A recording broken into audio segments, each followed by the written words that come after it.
Russia just sounded the alarm. That's right. Russia just exposed something very, very significant that I have been addressing for quite some time. And in this video, I want to go over this. I want to talk about it because it seems as though we are in the beginning stages of a significant technology, but also currency war. And you might be saying, well, Nick, what's so different about this compared to what the US has been doing with the fiat dollar, weaponizing it and utilizing SWIFT and the US dollar as a financial weapon for decades? Well, the thing is that we're at a very interesting time around finance where debt is becoming so large to the point where it's unsustainable. And I would argue that it's been unsustainable for quite some time now, but now the cracks are starting to show. And it's also leading to countries moving back against the dollar and pretty much just kind of saying, guess what? We're not going to buy your debt anymore. We don't want to.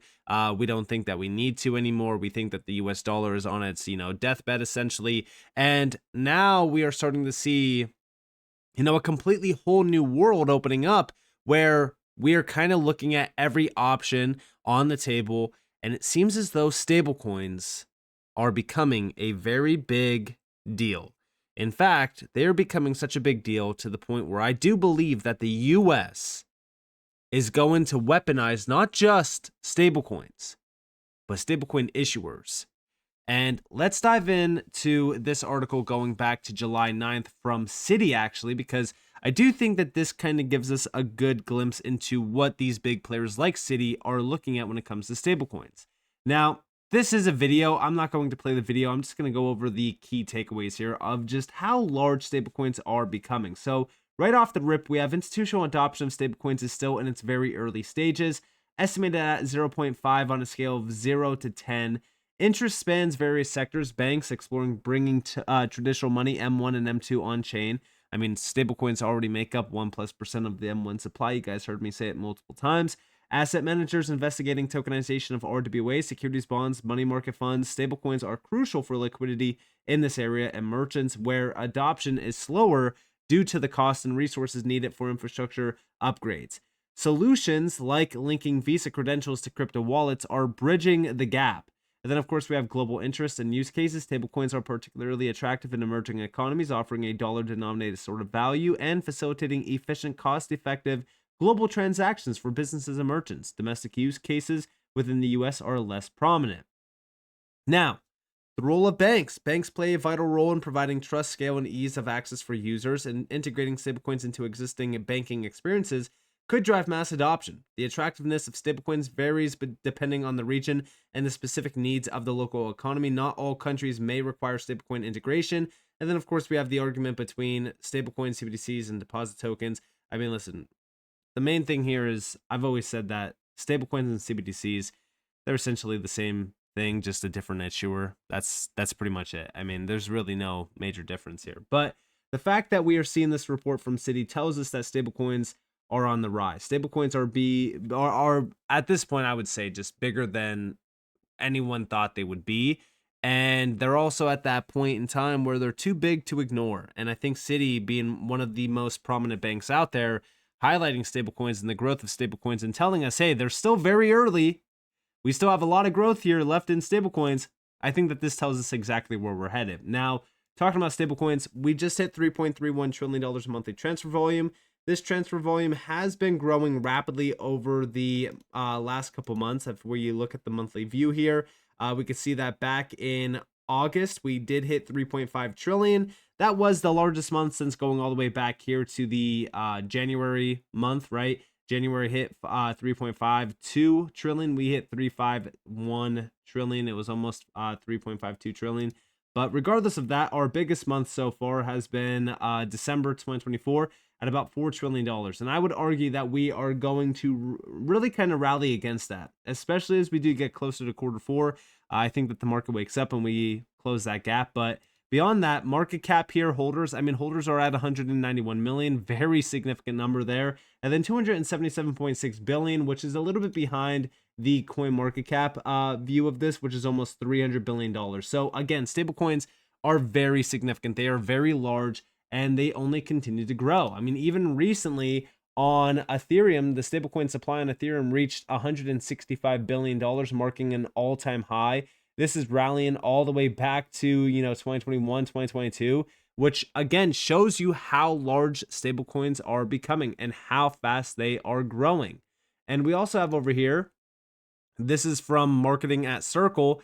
Stablecoins just had another record month. Over $5.3 trillion in stablecoin transaction volume was processed in August, the most ever in a single month. Looks like this stablecoin thing is really catching on. And yeah, I mean, stablecoin growth is just going insane. It really is skyrocketing. I think that if you are not paying attention to stablecoins at this point, you are missing out on a crucial piece of the crypto economy.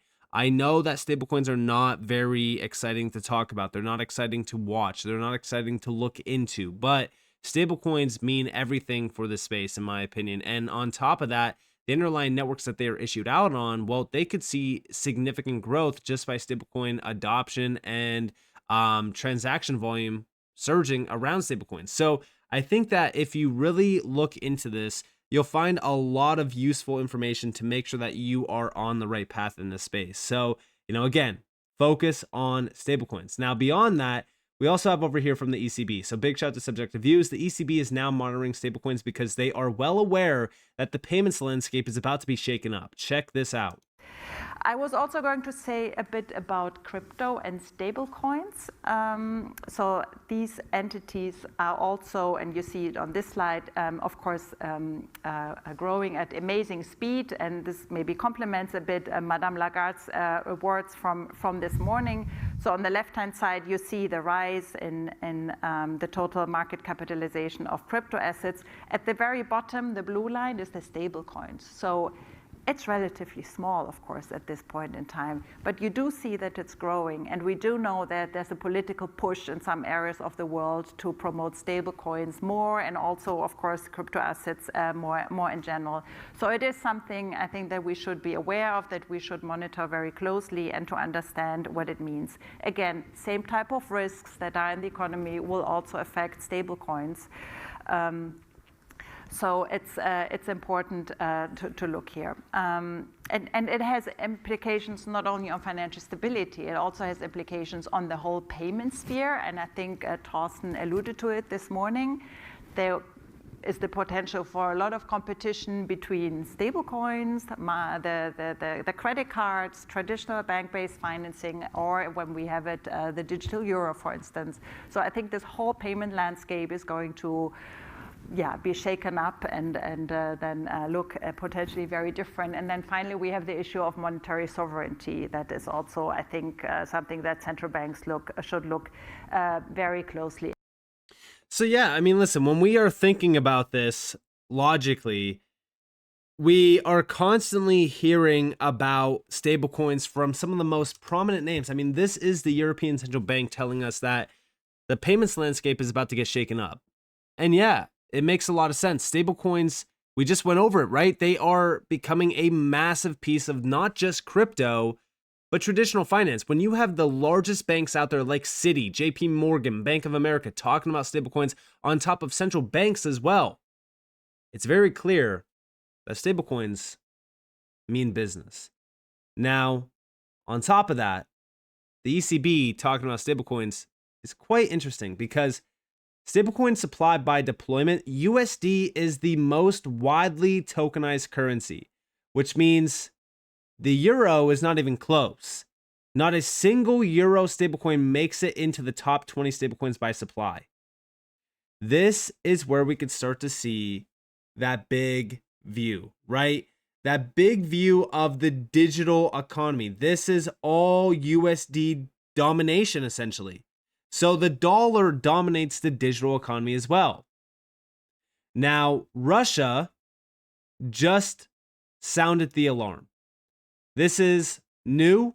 Russian President Vladimir Putin advisor says the US is using crypto and stablecoins to wipe out its $35 trillion in debt.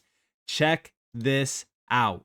Now, by the way, it is in Russian, so please read the subtitles. If you guys do want to translate it with YouTube, I believe that you can see that as well, but listen closely to this, or at least read closely into this.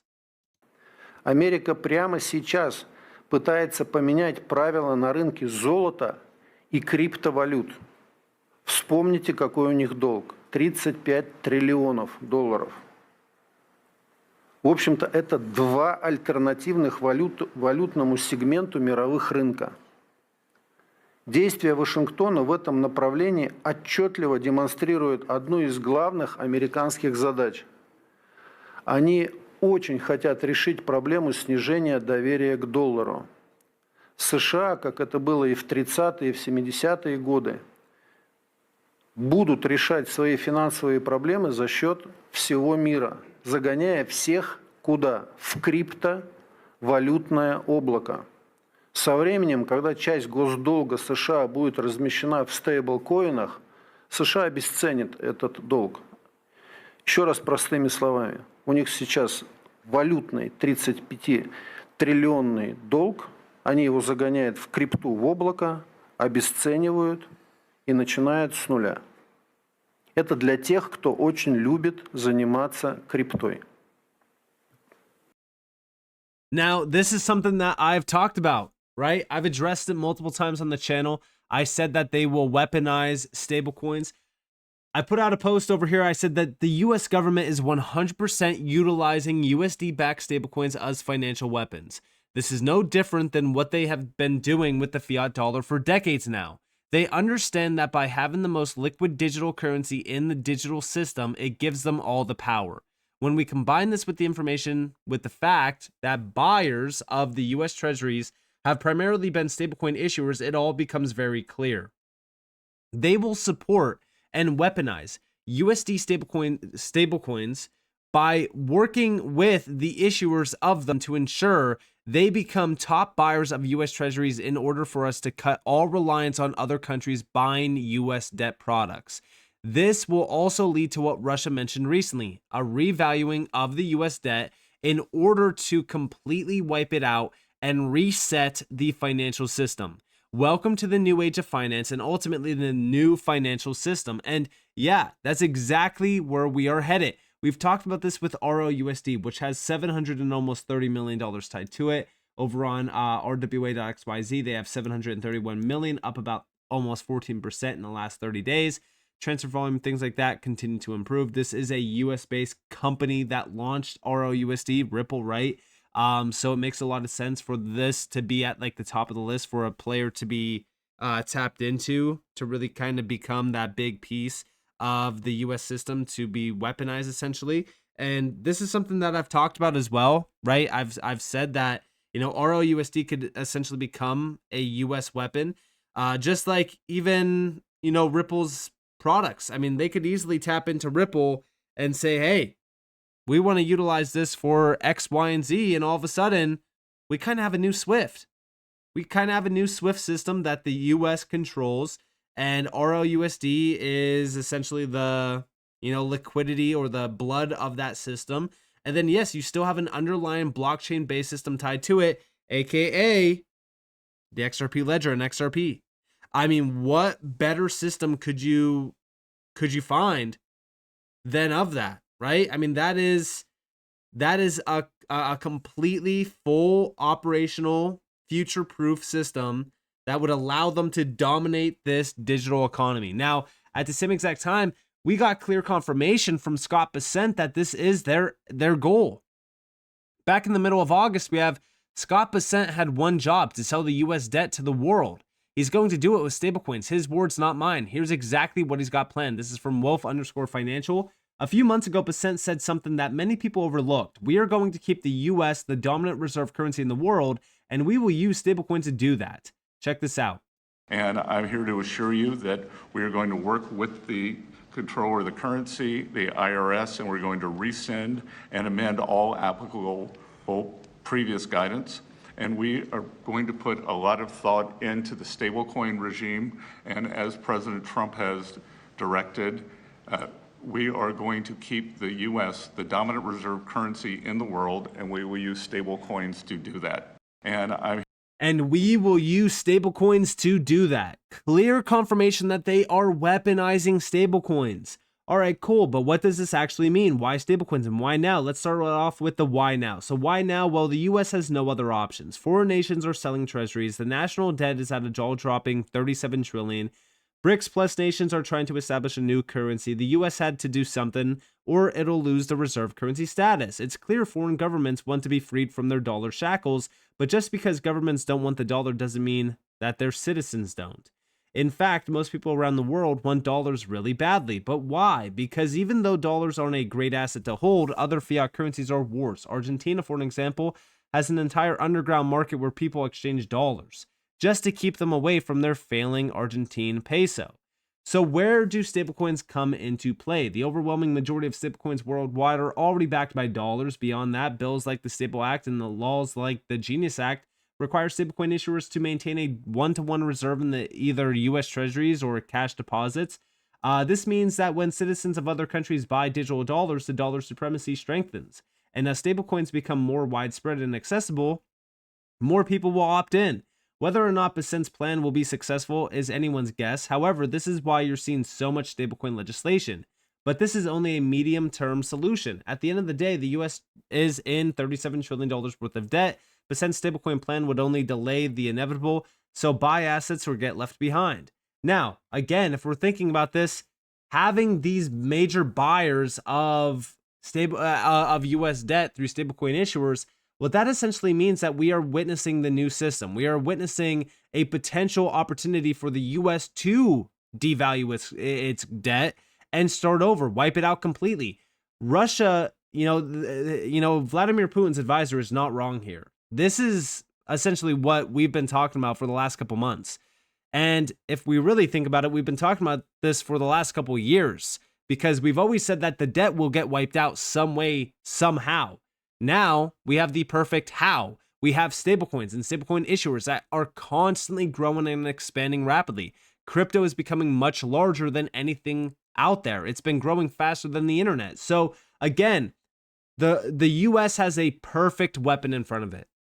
The question is, how big is this going to get before we start to see the US really weaponize this like we already did with the traditional system with SWIFT and the US dollar? I think that it's only a matter of time until we start to see some pretty big announcements with this. We've been hearing about, the golden age of crypto, and we, are constantly seeing crypto news coming out of the US government. So again, I don't think that we have much longer before we start to see a full-on war around stablecoins, around crypto. I mean, this is essentially a new tech race, but also a new currency war that is going to become extremely large, but it's only going to benefit these underlying networks that are being tapped in for stablecoin issuance. And we know that the XRP ledger is one of them. We know Ethereum has been a very large player, obviously, in this as well. I do think that US-based companies like Ripple will benefit greatly as well because they will be tapped in from the US. And then on top of that, I still think that the US has such a huge upper hand here because, the US dollar is the main one that's been fully, minted here for stablecoins. So I think all of these countries really need to start playing catch up. And if we start to see this war accelerate, the stablecoin market could easily balloon to $1+ trillion in a very short amount of time. This is not slowing down. It's only going to accelerate more and more, but it's crazy to see this from Russia. I mean, this is clear confirmation. This is, a full-on, this is a full-on alert telling us to pay attention to what's happening here because this is the reality. The alarm has been sounded. We're starting to see the plan here around stablecoins being exposed as well. Crazy to see. We kind of already figured this was the plan, but it's just crazy to hear from, a full-on advisor like this. So with that being said, I hope that you guys enjoyed this video. If you guys did, definitely leave a like, subscribe, so notifications on because more free content. You guys are more than welcome to follow me on Twitter and join the free Discord in the description below. And with that being said, guys, it's been Nick. Thanks for watching. Peace out, guys.